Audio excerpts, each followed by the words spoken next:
पवित्र गीता जी व पवित्र वेद प्रभु का संविधान है, जिसमें केवल एक पूर्ण परमात्मा की पूजा का ही विधान है। अन्य देवताओं, पितरों, भूतों की पूजा करना मना है।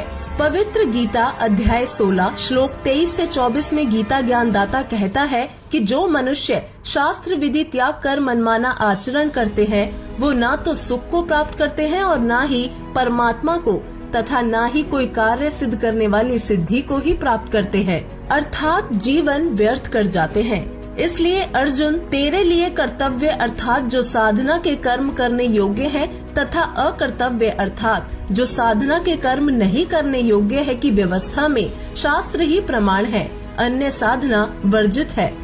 अब यहाँ ये प्रश्न भी उठ सकता है कि यदि हम श्राद्ध ना करें तो हम अपने पूर्वजों के लिए क्या करें?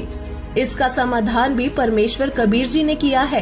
कबीर जी कहते हैं, भक्ति बीज होवे जो हंसा, तारू तास के एक होतर वंशा। मतलब ये है कि यदि कोई शास्त्र अनुसार सद्भक्ति करता है तो उससे उसकी 101 पीढ़ी पार करने का वचन परमात्मा कबीर जी देते हैं।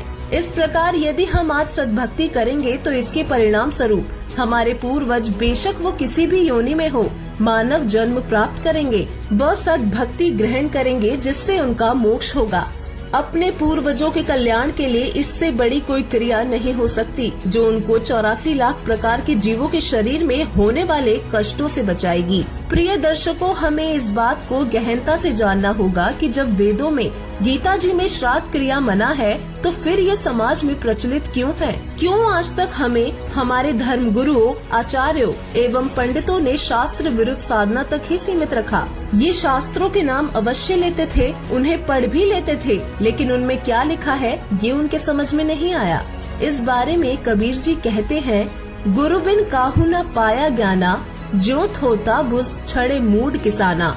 धर्म गुरुओं की अज्ञानता व स्वार्थ सिद्धि का खामियाजा आज भी समाज भुगत रहा है। शास्त्र विरुद्ध साधना करने से लोगों को लाभ के स्थान पर हानि हो रही है। इसके फलस्वरूप अधिकतर जनता नास्तिक हो रही है और आए दिन लोगों का भगवान से विश्वास उठता जा रहा है। हम अपने मूल सद्ग्रंथों वेदों, गीता जी से दूर होते जा रहे हैं। लेकिन वर्तमान में जगत गुरु तत्वदर्शी संत रामपाल जी महाराज युगों से फैले इस अज्ञान को मिटाने के लिए शास्त्रों से प्रमाण जनता के सामने रख सद्ज्ञान का उजाला कर रहे हैं। संत रामपाल जी महाराज जी ने सभी धर्मों में फैली परंपरागत साधनाओं को उन्हीं के सद्ग्रंथों से